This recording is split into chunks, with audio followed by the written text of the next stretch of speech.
It was supposed to be just another evening. The sun dipped below the horizon, painting the sky in hues of orange and gold. Streetlights flickered on across the quiet neighborhood of Stonecrest, Georgia. Kids were still outside playing basketball. Mothers were calling their children in for dinner. And 17-year-old Malik Henderson was just walking home from his part-time job at a local hardware store. Malik wasn't in a rush. He had his headphones in, nodding his head gently to the beat of Kendrick Lamar's All Right. His backpack slung over one shoulder, his hoodie pulled up slightly over his curls, not to hide, just because the summer air was cooling and the walk home was long. He had done this walk 100 times before. Same route, same sidewalks, same glances from people passing by. But this night, this one night, everything would be different. Malik never made it home. Just 5 blocks from his front door, as he crossed into the empty parking lot behind a closed grocery store, a black SUV rolled up fast behind him, headlights on full blast, tires screeching, doors swinging open before the vehicle even stopped. Get on the ground. Hands where we can see them. Malik froze, startled. His headphones were still in, muffling the yells. The voices were coming fast, urgent, hostile, barking at him like he was already guilty of something. Confused, Malik turned, hands raised, still trying to remove one of his earbuds. What's going on? That's all he got out, before the first shot rang out. A flash, a scream, a crack in the air that silenced the night. Then another shot, and another. By the time his body hit the pavement, Malik was bleeding from his chest and his thigh. One of the bullets had pierced his lung. The officer stood over him, gun still raised, shouting commands at a boy who could no longer respond. 5 minutes later, neighbors started pouring out of their homes, phones recording, voices rising in horror and disbelief. His mother, Tanya Henderson, came running barefoot down the street after someone banged on her door screaming, "They shot Malik. The police shot Malik." She dropped to her knees when she saw her son. His blood had already begun to stain the cracked pavement beneath him. "Why?" she screamed. "What did he do?" The officers said nothing. One of them turned his body camera off. Another tried to tape off the scene before the paramedics arrived. But the community was already watching, and they were not going to let this disappear. Later, the official police report would say, "Suspect matched the description of an armed robbery suspect. He failed to comply with verbal commands and reached into his pocket." But witnesses said otherwise. Malik was unarmed. Malik was wearing his work uniform. Malik had his hands up. There was no robbery suspect in the area. There was no weapon recovered on or near him. There was no reason, no justification for what they did. They shot him before asking a single question. The community erupted. By the next morning, Malik's name was trending on Twitter. The hashtags #JusticeForMalik and #HandsUpDon'tShoot were being shared across the country. Videos from neighbors went viral. Body cam footage, what little of it wasn't conveniently lost or disabled, showed a boy confused, scared, and clearly posing no threat. He was shot within 6 seconds of first contact. 6 seconds. That's all it took. 6 seconds to turn a walk home into a funeral procession. 6 seconds to destroy a family. 6 seconds to remind an entire nation that in America, black boys are too often seen as threats before they're seen as human. Malik's father, Darnell, stood on the steps of the county courthouse days later with tears in his eyes. He wasn't a loud man. He worked double shifts driving trucks to feed his family. He taught his son how to tie a tie, how to survive being black in a country that sometimes didn't want him to survive. He said, in front of cameras and reporters and a crowd of hundreds, "My son didn't get a trial. He didn't get a warning. He didn't even get a chance to explain who he was. They saw his skin, and that was enough." The city issued a statement. The department promised an independent investigation. The officers were placed on paid administrative leave, paid leave for taking a life. But Malik's story didn't end with that bullet. His death lit a fire in the hearts of thousands. Protests erupted not just in Stonecrest, but in cities across the nation. His classmates walked out of school. Local businesses shut down in solidarity. Murals of his face appeared on walls and windows. Strangers wrote letters to his mother, donating money, sharing prayers, offering what comfort they could. Because everyone saw it. Everyone knew. They shot him before asking a single question. And the world would not let that truth be buried. 3 days after Malik Henderson's death, the hallway of his family's home looked more like a command center than a living space. The coffee table was buried under stacks of flyers and poster boards. The living room walls held sticky notes with names of attorneys, media outlets, and activists. Phones rang constantly. Volunteers came and went. Some brought food. Others brought information. But all of them came with the same burning question. What are we going to do about this? Tanya Henderson sat in the middle of it all, hollow-eyed and trembling, clutching Malik's favorite hoodie in her lap. Her son's scent still lingered on it. Faint traces of cologne, laundry detergent, and teenage sweat. She hadn't slept since the night of the shooting. Not really. Just closed her eyes and drifted into nightmares she couldn't escape. But she was determined. If the system wouldn't give Malik justice, she would force it to. The first battle was with the media. Early news reports regurgitated the police department's vague, carefully worded narrative. An unidentified male, matching the description of a suspect, was fatally shot after not complying with officer commands. No mention of Malik's name. No mention of him being unarmed. No mention of body cam footage being tampered with. They tried to erase his identity before the public could learn who he truly was. So Tanya called every local station.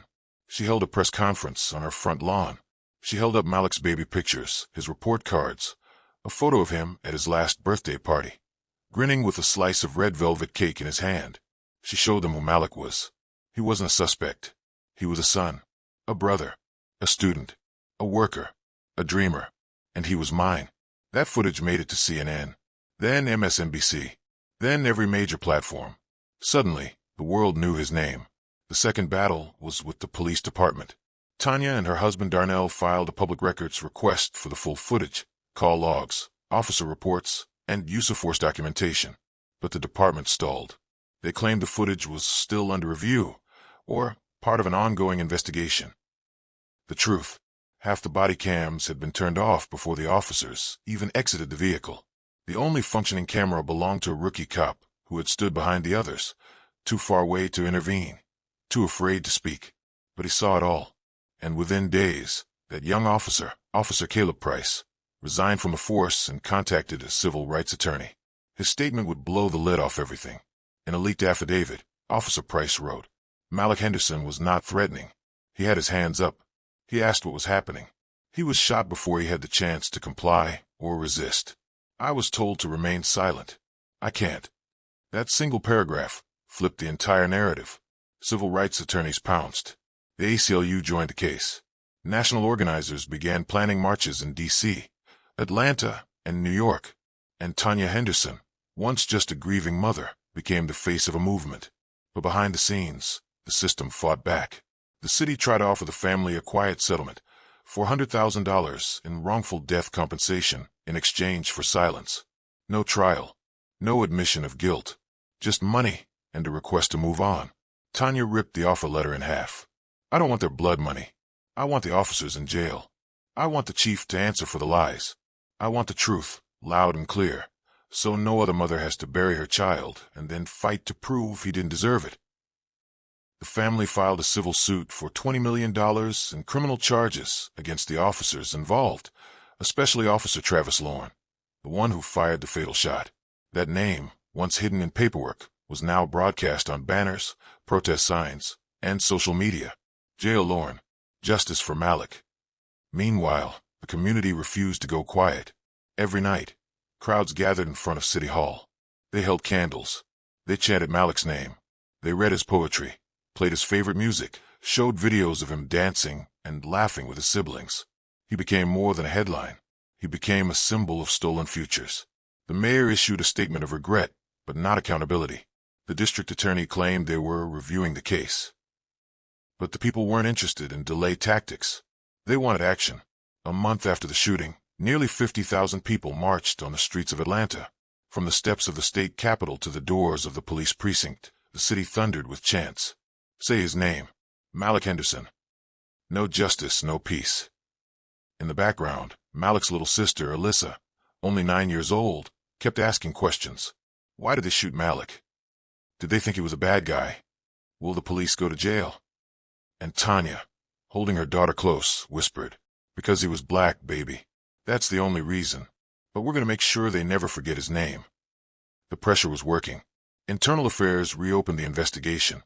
The officer who turned off his body cam was suspended.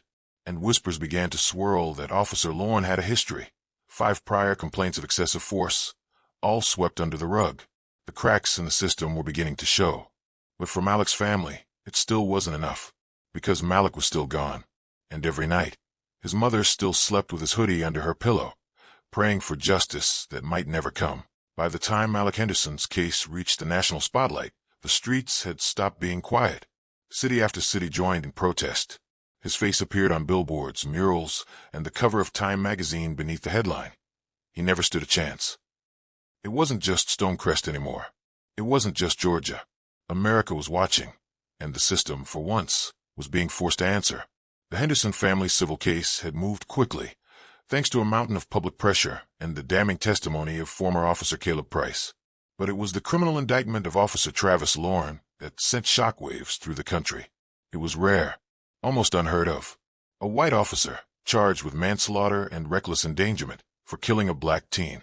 The announcement came during a nationally televised press conference.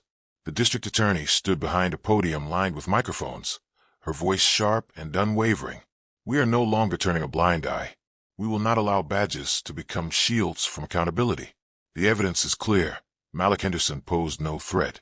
He complied, and he was shot anyway. Crowds outside erupted in cheers. People cried. Tanya Henderson gripped her husband's hand and mouthed the words, "We're not done, but we're getting closer." The trial began 5 months later, and from the start, it was a war of narratives.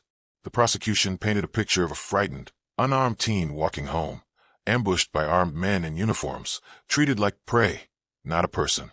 They played the partial body cam footage in court. The jury heard Malik's voice, small, uncertain, trembling, just seconds before the first gunshot. "What's going on?" That's all he said. Then silence. Then screams. Officer Lorne sat emotionless at the defense table. His lawyer argued that Lorne feared for his life, believed Malik was reaching for a weapon, and acted according to departmental training protocols. But when the jury saw the footage and heard Officer Price's testimony about the orders to turn off body cams, the rush to neutralize a perceived threat, and the lies told after the fact, it became clear that this wasn't just about one officer. It was about a system designed to protect itself. One witness, a neighbor named Renee Thomas, took the stand with fire in her voice. "I saw it from our window. That boy didn't move wrong. He looked scared, like any of our kids would be. They never gave him a chance." Another witness, a former training instructor for the department, revealed something even more chilling. Officer Lorne had failed his last de-escalation certification, but was still sent into the field. He was flagged as emotionally reactive, but the department ignored it. He had multiple complaints. Not one resulted in discipline. The jury heard it all. And so did America. The courtroom was packed every day. Journalists filled the back rows. Activists stood outside with signs and bullhorns. And on the 10th day of the trial, Tanya Henderson took the stand. Her voice was soft, but it carried.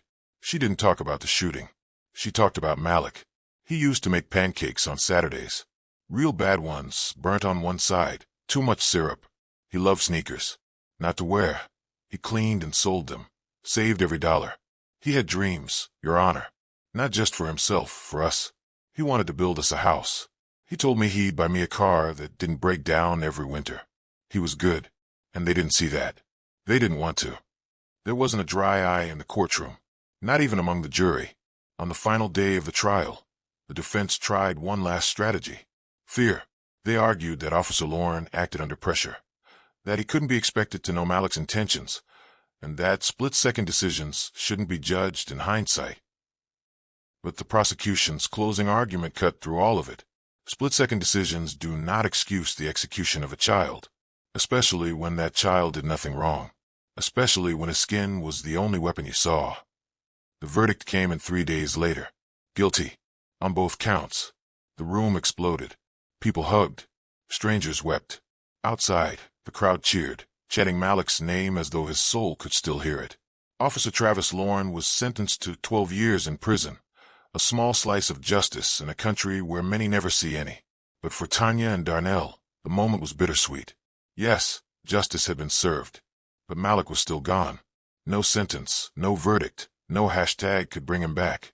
He was a boy who dreamed of college, who loved old-school hip-hop, who danced like no one was watching, and who was buried 6 feet deep because someone saw him as a threat. Still, they stood strong. In an interview after the trial, Tanya said, "We did this for Malik, but we also did this for every family who never got this far, for the mothers still crying in silence, for the names we never knew. We're not stopping.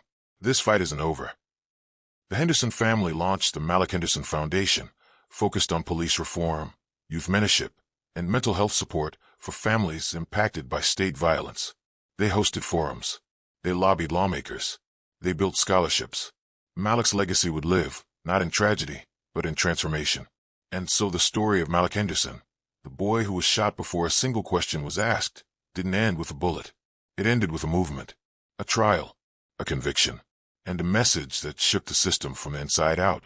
We will not be silent, and we will not forget. 1 year. It had been exactly 1 year since the gunshots echoed across the cracked pavement of that grocery store parking lot. 1 year since Malik Henderson's name became a rallying cry.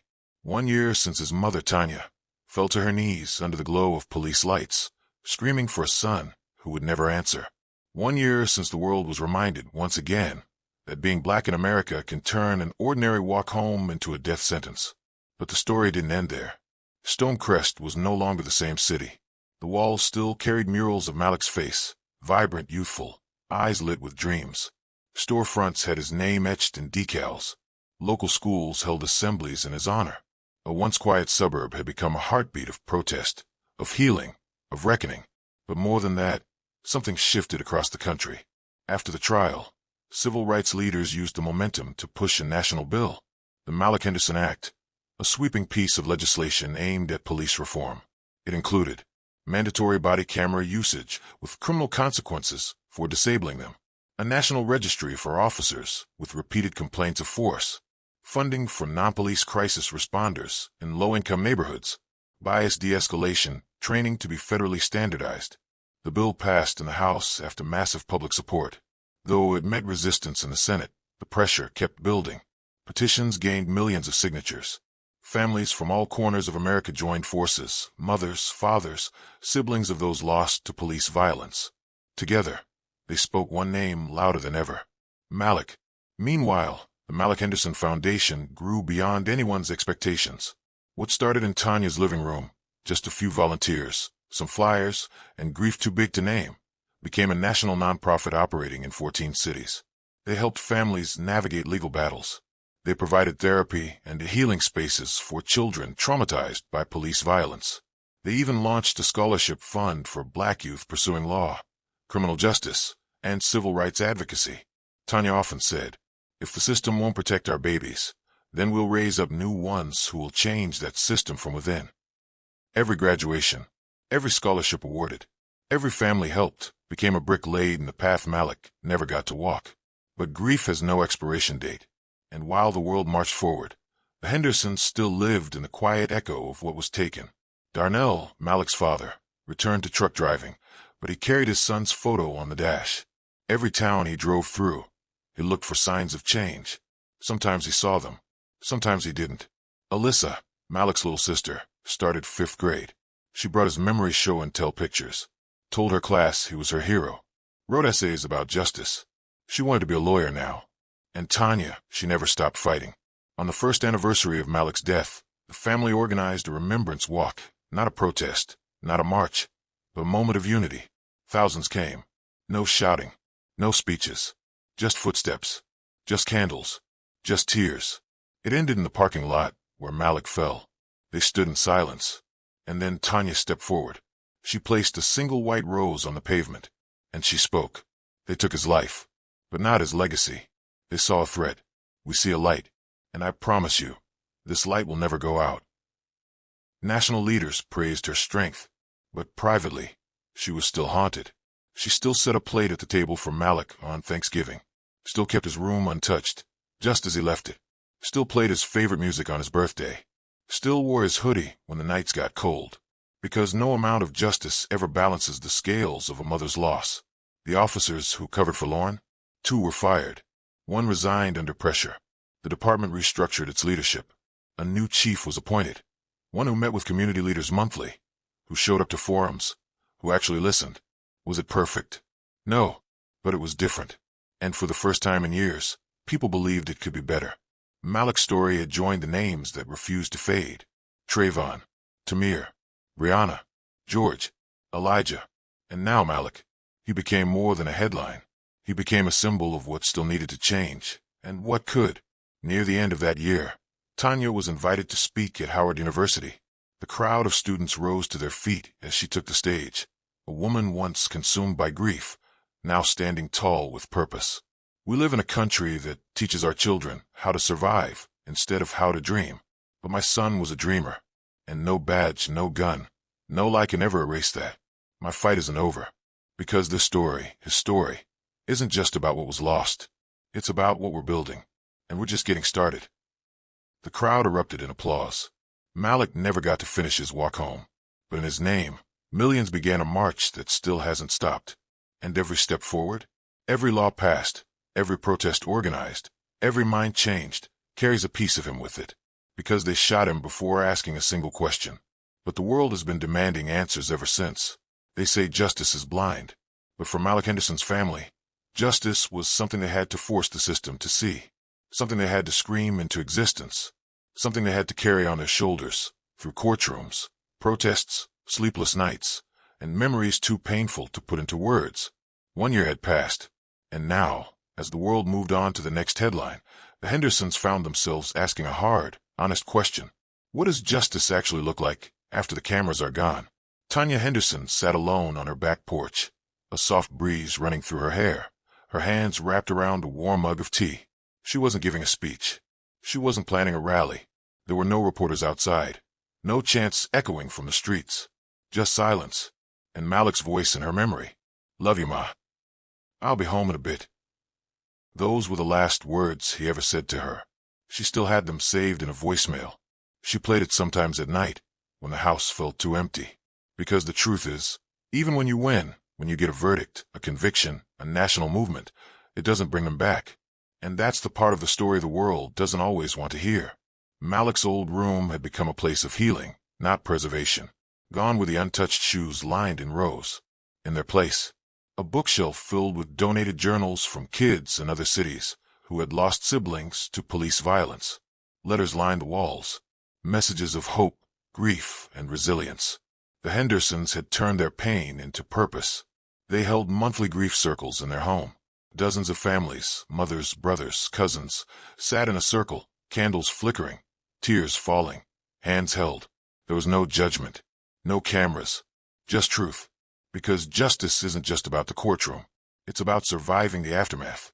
The Malik Henderson Foundation launched an annual program called the Justice Fellowship, a 12-month initiative to train young black leaders in law, organizing, and public policy. The first class had 30 students. The second had 80. By the third year, over 300 applied from all across the country. One of them was Alyssa, Malik's little sister. She had grown into her voice, no longer the quiet girl asking, "Why did they shoot him?" Now she was the one teaching others how to fight back. She gave her first speech at 11 years old. She ended it with a promise. My brother didn't die for silence. He died because they refused to see his worth. But we're going to show them what black worth really looks like. Every single day. Meanwhile, laws began to shift. Though the Malik Henderson Act faced heavy resistance in Congress, several states adopted key components of it. Body cam mandates, independent review boards, use of force restrictions, data transparency. It wasn't enough. Not yet. But it was a start. And that's what Malik's story had become. A starting point for change that reached further than anyone imagined. But with every step forward, reminders of the past remained. A mural of Malik was defaced one night, spray-painted with the words, "He deserved it." The family received threats from anonymous callers. Conservative pundits mocked Tanya, calling her a grieving mother turned radical. She didn't flinch. She didn't back down. "If demanding justice makes me radical," she told CNN anchor, "then so be it. I'll wear that like armor." On the second anniversary of Malik's death, the city of Stonecrest unveiled the Malik Henderson Justice Plaza, built on the very ground where he was shot. What was once a forgotten parking lot was now a place of reflection. A small fountain bubbled gently in the center. Surrounding it were metal plaques engraved with the names of other victims across the country, names the world needed to remember. And in the center of it all stood a bronze statue of Malik, Not of him dying, but of him living. Backpack slung over one shoulder, hoodie gently pulled up, head tilted toward the sky, eyes full of dreams. Tanya cried when she saw it, not out of sadness, but because, for the first time, she saw her son the way the world should have seen him. Alive, proud, human. They stole his life, she whispered, but they couldn't erase his light. And that's what justice really looks like. It's not just a court ruling. It's not just headlines or hashtags. It's a mother who refuses to be broken, a sister who learns to lead, a community that rises from pain, a nation that's forced, finally, to look itself in the mirror. Malik Henderson didn't choose to become a symbol. He didn't ask for his story to be written in blood, but he became the spark. And even now, years later, that spark is still burning, lighting fires in courtrooms, classrooms, city halls, and hearts around the world. Because though they shot him before asking a single question, the people never stopped demanding answers. If this story moved you, don't let Malik's name fade into silence. Hit that like button to honor his memory. Share this video so the world keeps asking the hard questions. And subscribe to our channel for more real stories, because every voice matters, and every injustice must be seen.